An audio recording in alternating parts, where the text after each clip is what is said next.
ఏమీ తయారవకుండా నాకు ఏదొస్తే అది రాస్తాను. అప్పటికే ఉన్న పరిజ్ఞానంతో నాకు 17 ఏళ్ల వయస్సు నుంచి రామాయణ భారతాలు కావ్యాలు చదువుకునే అలవాటు ఉంది కాబట్టి ఆ ఉన్న పరిజ్ఞానంతో రాస్తే సమాజానికి సాహిత్యానికి సంబంధం ఏమిటని ఒక 25 మార్కుల ప్రశ్న అడిగితే దానికి నేను 25 పేజీలు సమాధానం రాస్తే ఆ దిద్దే ఆయన 25 వేసేసాడు. అనుమానం లేదు. ఇంకా ఇంత మంచి మాటలు ఎవడు రాయడం. అయ్యాక నాకు ఒక అపూర్వ దర్శనం కలిగింది.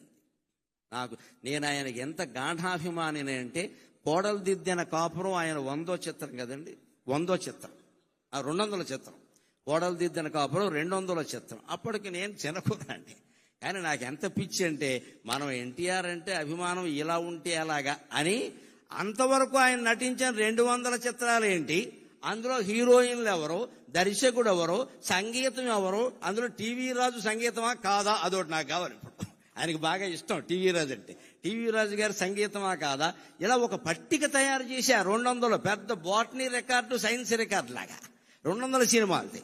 ఇంత చేసిన వాడిని ఎప్పుడైనా ఆయన దొరుకుతాడా, ఆయనకి చూపించి మీకోసం మీ అభిమానంతో నేనంత చేశాను అంటే ఆయన దర్శనం నాకు దొరకలేదు. కానీ అపూర్వంగా దొరికింది. నా ప్రతిభ ప్రదర్శింపబడ్డాక ఆయన పిలిచి నన్ను మెచ్చుకునే అవకాశం వచ్చిందండి. పిలిచి మెచ్చుకునే అవకాశం. ఎంఫిల్లో 87వ సంవత్సరంలో నేను సర్వప్రథమ స్థానం సాధించాక చేకూరు రామారావు గారిని ప్రొఫెసర్ ఉండేవారు. అప్పుడు మహానుభావుడు, ఇప్పుడు కీర్తిశేషుడు. ఆయన ఏమయ్యా గరికిపాటి, నీకు తెలియదు, చిన్న కొరాడవి, రాష్ట్రం మొత్తం మీద ఫస్ట్ ప్రైజ్ వచ్చిందయ్యా, తెలుగు విశ్వవిద్యాలయానికి మొదటి బ్యాచ్ మొదటి విద్యార్థి నువ్వే వినాయకుడివి అన్నాడు ఆయన.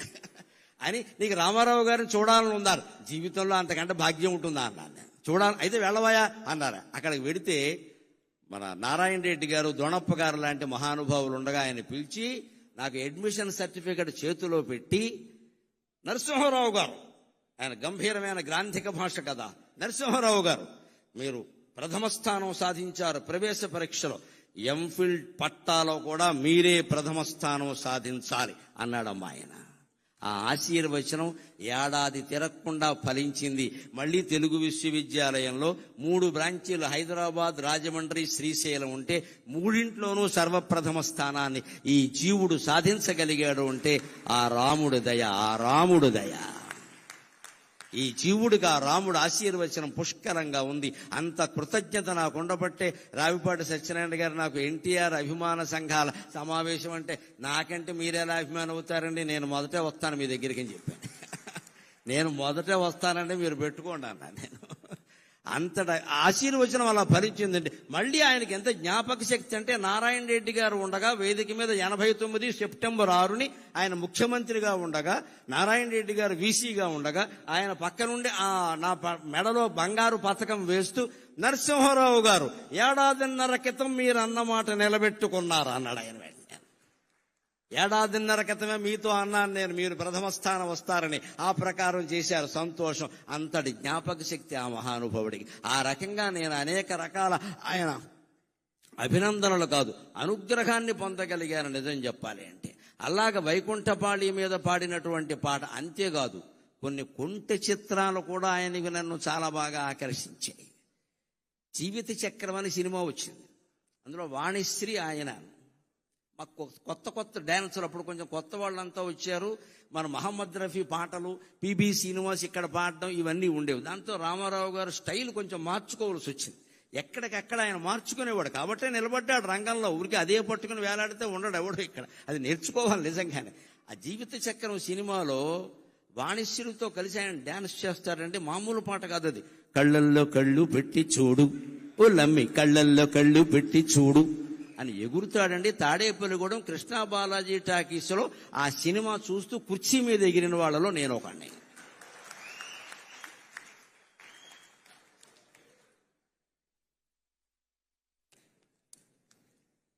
నాకు ఇది ఒక అవకాశం. ప్రవచనాల్లో చెప్పలేని మాటలన్నీ ఇక్కడ చెప్పేయచ్చు. ప్రవచనాల్లో ఈ మాటలు చెబితే ఖాతాలు పోతాయి. ఇక్కడైతే అన్నీ చెప్పేయచ్చు అయ్యాను. తాడేపల్లిగూడెం కృష్ణా బాలాజీ టాకీస్లో జీవిత చక్రం సినిమా చూడడం కోసం కాలేజీ కడుతున్నామని ఇంటి దగ్గర అబద్ధం చెప్పి 8:30కే వచ్చేసి అక్కడ రిజర్వ్ టికెట్ కోసం చెయ్యి విరగొట్టుకున్న వాళ్ళు నేను ఒకడు. కృష్ణ బాలాజీ టాకీస్, ప్రభాత టాకీస్ అని రెండు ఉంటాయి. అందులో సినిమాలు వస్తే మాకు కోపంగా ఉంటుంది. వెంకట్రామ టాకీస్, విజయ టాకీస్ ఉన్నాయి. అవి కొత్త టాకీసులు, అందులో రావాలని కోరుకుంటాం. కానీ ఈ సినిమా అందులో ఇచ్చా. అయినా సరే మా ఇంటి ఓడో, పైగా మా పశ్చిమ గోదావరి వాళ్ళు ఎన్టీ రామారావు అనరండి, ఎంటి ఓడో అంతే లెక్క. మా ప్రేమ మాది, మా ఇంటి ఓడో మా సినిమా. ఏంటి చెయ్యి ఉంటే ఉంటుంది, పోతే పోతుంది అని అందరూ నుంచున్నాం అంతే. అలాగా నుంచుని నిలబడి కళ్ళల్లో కళ్ళు పెట్టి చూడు అని సీట్ ఎక్కి ఎగిరేసిన వాళ్ళు నేను ఒక. అలాంటి సరదా డాన్సులు కూడా ఆయన అద్భుతంగా చేసేవాడు అండి, అనుమానమే లేదు ఎక్కడ. అలాంటి పరిస్థితుల్లో అంతేకాదు, ఇంకొక మాట మనం ప్రత్యేకంగా చెప్పుకోవాలి. నేను ఒక 15 ఏళ్ల క్రితం అక్కినేని నాగేశ్వరరావు గారి అశీతి మహోత్సవంలో పాల్గొన్న 80 ఏళ్ల పండుగ. అప్పుడు గుమ్మడి గారు ఉన్నారు. సరే, అక్కినేని, నాగార్జున వీరందరూ కుటుంబ సభ్యులు అందరూ వచ్చారు. అప్పుడు నేను వేదిక ఎక్కుతుంటేనే రవీంద్ర భారతిలో గుమ్మడి గారు, నరసింహరావు గారు, మేము మీ పద్యాల కోసం వచ్చాం అన్నారు. సరేనండి, మిమ్మల్ని సంతోష పెడతానులేండి అన్న. నేను వేదిక ఎక్కాక నాగేశ్వరరావు గారు ఉండగా, నేను ఈ సభకి రావడానికి కారణం ఏమిటంటే నాగేశ్వరరావు గారికి క్షమాపణ చెబుదామని వచ్చాను నేను అన్నాను. ఆయన కూడా ఆశ్చర్యపోయి చూశాడు. ఏమి నాకు చెప్పే క్షమాపణ అంటే, మేము మా రామారావు గారి మీద ప్రేమతో మీ పోస్టర్ల మీద పేడ వేసామండి, అందుకని చెప్పడానికి వచ్చాను.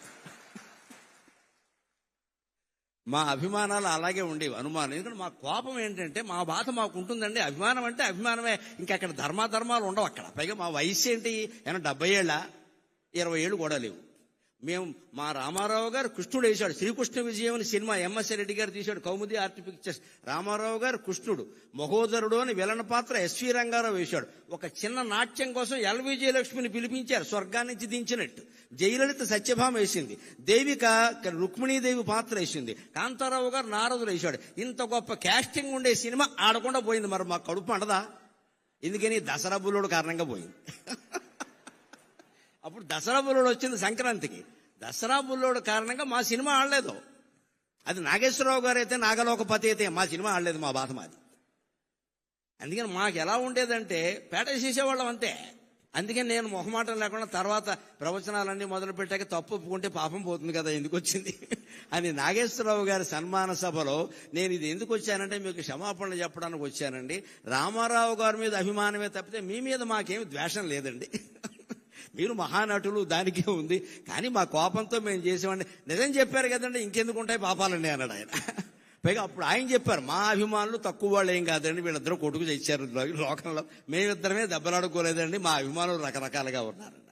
ఎప్పుడు మహానటుల గురించి మనం ఏదో అనుకుంటాం కానీ ఎన్టీఆర్, ఏఎన్ఆర్ ఎప్పుడు సూర్య చంద్రుల్లాగా తెలుగు సినీ ఆకాశంలో వెలుగుతూనే ఉంటారండి, వెలుగుతూనే ఉంటారు. సూర్య రశ్మి ఎంత అవసరమో చంద్రకాంతి అంతే అవసరం కదా. ఆ ఇద్దరు అలా వెలుగుతూనే ఉంటారండి. ఆయన సభలో ప్రత్యేకించి నేను ఈ విషయం చెప్పేసరికి ఆయన చాలా ఆనందించారు ప్రత్యేకంగా.